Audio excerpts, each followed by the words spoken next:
Merci, Monsieur le Président. Honorables assesseurs, Mesdames et Messieurs, à la suite donc de mon éminent collègue, le parquet va continuer à dérouler ses réquisitions orales dans cette rocambolesque affaire qu'on a baptisée l'affaire du 28 septembre. Monsieur le Président, le parquet étant caractérisé par l'indivisibilité, je ne reviendrai pas sur les différents remerciements formulés par mon collègue.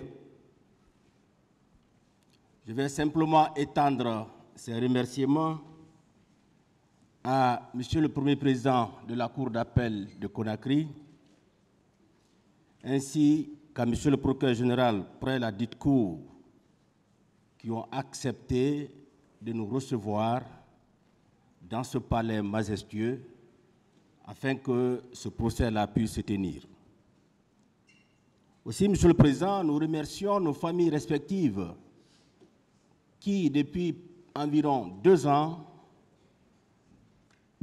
ont accepté cette séparation pour que nous soyons là de façon constante afin de prendre une part active au déroulement de ce procès.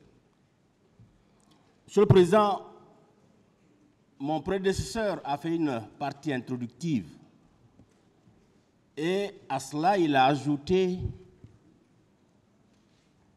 il a procédé à un rappel constant des faits. Nous allons nous appesantir sur la production et la discussion des moyens de preuve. Et également, Monsieur le Président, honorables assesseurs, nous allons vous parler de la sempiternelle question de requalification. Cette question se pose encore parce que nous pensons, Monsieur le Président, que les faits qui sont poursuivis devant votre tribunal méritent d'être requalifiés, méritent d'avoir une appellation adéquate. Après cette partie, Monsieur le Président, nous allons parler de l'imputabilité. Nous allons camper la personnalité de chaque accusé et nous vous dirons qui a fait quoi pour mériter d'être dans le box des accusés. Ensuite, Monsieur le Président, l'éminent procureur viendra pour vous rappeler quelques jurisprudences internationales en matière de crimes contre l'humanité et également de la responsabilité du supérieur hiérarchique.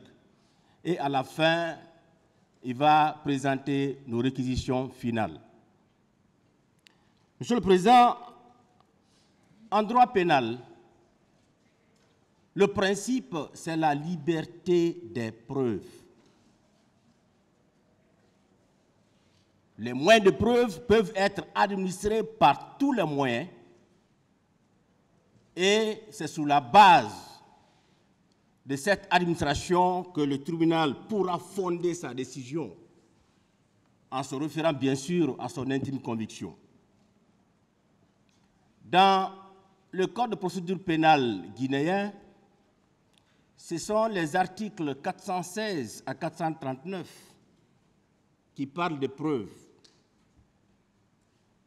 Et nous, Monsieur le Président, au niveau du ministère public, nous allons vous parler des différents éléments de preuve qui ont été recueillis aussi bien au niveau de l'enquête, au niveau de l'instruction préparatoire, mais aussi au niveau de l'instruction définitive. Parce que pour que nous soyons là aujourd'hui, pour que ce procès puisse se tenir aujourd'hui, il a fallu que des hommes et des femmes travaillent à la base pour nous produire un dossier qui a fait l'objet d'un renvoi devant votre auguste tribunal.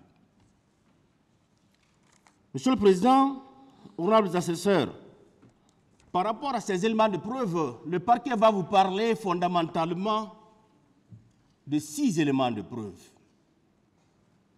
Parce qu'il a été toujours chanté ici et dans cette salle et partout d'ailleurs que cette affaire, il n'y a aucune preuve. Nous allons nous divertir tout à l'heure, Monsieur le Président, à procéder à l'administration des éléments de preuve qui, naturellement, vont fonder votre décision parce que la preuve constitue l'âme de la décision du juge. Le premier élément de preuve, Monsieur le Président, ce sont les différents chiffres.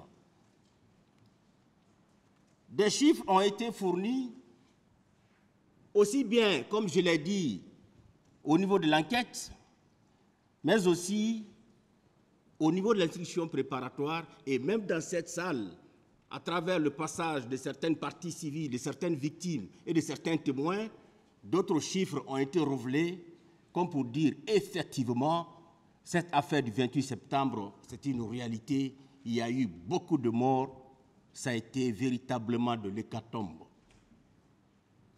Monsieur le Président, le premier chiffre qui a été fourni, c'est bien celui de la commission d'enquête internationale.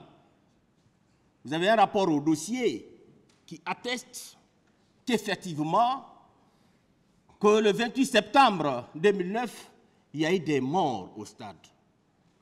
Il y a eu des blessés au stade. Il y a eu des femmes qui ont été violées au stade. Et lorsque vous lisez ce rapport-là, Monsieur le Président, on vous dit qu'il y a eu 156 personnes tuées ou disparues,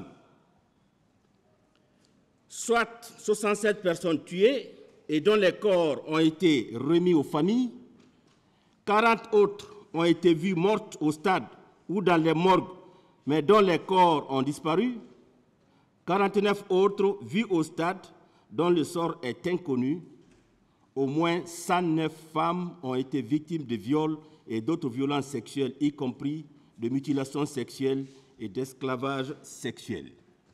C'est ce que révèle le rapport de la commission d'enquête internationale. Et les conditions de mise en place de cette commission, Monsieur le Président, ont été expliquées ici par M. François Lonsen Fall. C'est bien l'ex-secrétaire général des Nations Unies, M. Ban Ki-moon, qui a mis en place cette commission-là, composée de 3 membres, qui est venu en Guinée, qui a travaillé et qui a clos son travail au Sénégal. Après cette commission d'enquête internationale, Monsieur le Président, il y a une commission d'enquête nationale qu'on a appelée indépendante, qui a été mise en place. Nous avons des réserves par rapport à cette commission-là. Tout à l'heure, au niveau de l'imputabilité, nous allons en parler. Mais cette commission également a fourni des chiffres. Et dans le rapport, il est dit qu'il y a eu 58 cas de mort le 28 septembre 2009, 5 autres cas de mort les jours suivants, soit un total de 63 cas de mort, 1480 cas de blessés et 33 cas de viol et d'agression sexuelle. Ce qui atteste également qu'il y a eu des morts, il y a eu des blessés au stade du 28 septembre. Aussi, Monsieur le Président, notre parquet avait écrit au CHU de Donka, qui également a fait un rapport. Ce rapport-là est arrivé à notre parquet. Nous l'avons versé au dossier de la procédure. Et lorsque vous lisez ce rapport, on vous dira qu'il y a eu 89 personnes victimes de lésions par arme à feu. Également, les personnes victimes de lésions par arme blanche, 14. Personnes victimes de contusion, 389. Personnes victimes sexuelles, 4. Personnes victimes de brûlures, 3. Autres blessures, 319. Soit un total de 815 victimes. C'est ce que Donka nous a fourni et ça a été confirmé par Dr Fatou Sike, qui était passé ici, et elle a donné lecture justement du contenu de ce rapport qui nous est parvenu. Aussi, Monsieur le Président, la médecine légale, professeur Hassan Ba, lui également, il a produit un rapport dans lequel il est clairement indiqué que 58 corps, dont 24 au CHU d'Ignasdine et 34 au CHU de Donka. Ce nombre donc également a été révélé par la médecine légale.